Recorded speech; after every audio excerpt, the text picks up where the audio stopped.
Torrin Poole had a fabulous spring for you, running back, and he's leading right now as your starting tailback. But he's a guy who's been around the program and a veteran, and a tough guy too. Yeah, he is. And he's a great young man. He's got tremendous character. He's one of those guys that's going to play to his capacity, but we need more guys like him. And we have some good senior leadership. We really do. And I think that's helped a little bit with this transition.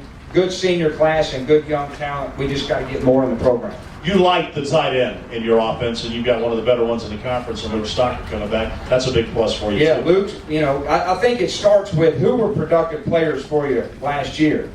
Somebody asked me, well, did everybody start on a clean slate? Well, it's pretty easy because we only had about 3 or 4 guys who did anything last year. So it was easy to say everybody started from scratch. But Luke was one of ththose guys, Gerald Jones, Denarius Moore, on offense that had a lot of good production, and they're forming the foundation of shaping our offense. And then, of course, we got Chris Walker, Ben Martin, Nick Revez kind of forming the core of our defense. But we got a lot of youth and inexperience at D-tackle.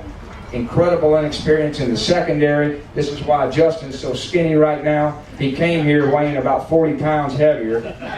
One fact that shocks people, we have 3 players on our defense that weigh over 280 pounds. Well, we've got a phenomenal nutrition program. But I've had to re-educate our nutritionist on the importance of a late night bucket of fried chicken to be able to stop the power when teams are trying to knock you off the ball. So we better be quick because we're not very big, but we're going to be quick and we're going to fight them hard.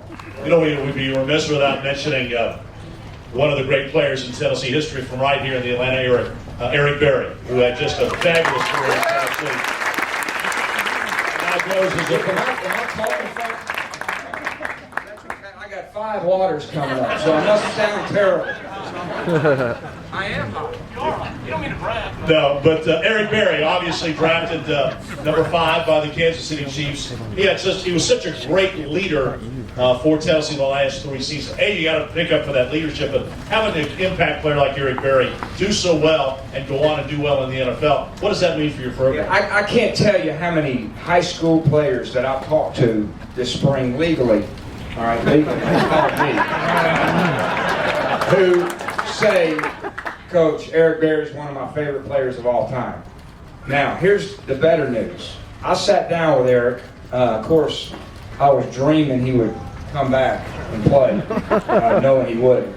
I can't believe his character and his humility and his appreciation for Tennessee. I'm going to tell you, this guy is going to be an incredible ambassador for our place, and we need more like it because he affects young people. And he affects them positively, and he's going to be another great ambassador for Tennessee, and hopefully he'll help us get some of those guys to Knoxville. Well, you talk about the character of Eric Berry. Inky Johnson was a player at Tennessee. You all know the story. Had just a horrible injury and lost the use of his arm. And so what number does Eric Berry decide to take with the Kansas City Chiefs? Inky Johnson's number, 29. What a remarkable tribute for what Inky meant for Eric Berry. When I sat down with Eric in my office, I was just stunned. But really I wasn't, because most great players like him who reach that capacity, they know how to do it the right way across the board. Eric was like that, but I pulled him right in front of our team, and I said, some guys, this is your teammate, but there's not a better role model of how to do it than this guy right here. I couldn't believe the humility he showed and the appreciation for what Tennessee did for him, and he's a great example for our team. Now, the trick is getting our team to start acting like him, and we'll get there soon. Indeed, and he'll always be a part of this program and a volunteer for life, so that's great. We got to talk about the quarterback situation.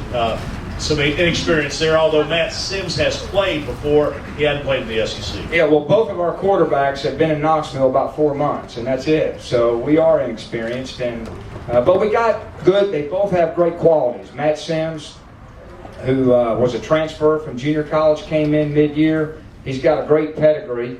I wish his daddy would come play next season, Phil, because I'd feel a little bit better. But Matt has a lot of the same qualities. He's a great competitor. He's got good command. He can, who looks about 6'9" and weighs about 152. But he's got a cannon. He's got a rifle, and he should be going to his prime right now. But he's been going through spring practice. He came in mid-year in high school. He's got a tremendous future. But neither of them are able to play to their capacity just because it takes time. And they have to learn a new offense. They have to learn the players around them. So I'm really excited to watch their progress as we go through training camp. Let's flip over to the defensive side of the ball. You've got some experience back there. Chris Walker is a good leader for you. Nick Gervais coming off the knee surgery. Jansen Jackson has made some progress in safety. So you got some things to build there. We do. We have good senior talent at defensive end and 2 good freshmen who really are going to help us mid-year guys. I'm amazed at how these young high school guys come out mid-year and how mature they are. We're very thin at tackle, just like I mentioned, thin literally. You know, we're thin in numbers and thin in stature. We have a lot of linebackers, and it'll be interesting. You know, it was like the MASH unit last fall at linebacker, so hopefully we'll get all those guys back. And we have a young secondary. Jansen and Darren really have the potential to be very good safeties. We're working hard to keep them in a helmet 24 hours a day. And when they do that, they're in great shape, but they're coming a long way. They really are. You know, I was disappointed at we had a bad incident right after the spring game for Darren. But he had a phenomenal spring. He's showing great progress academically. He's showing great progress on the field, and hopefully won't have any more hiccups like that.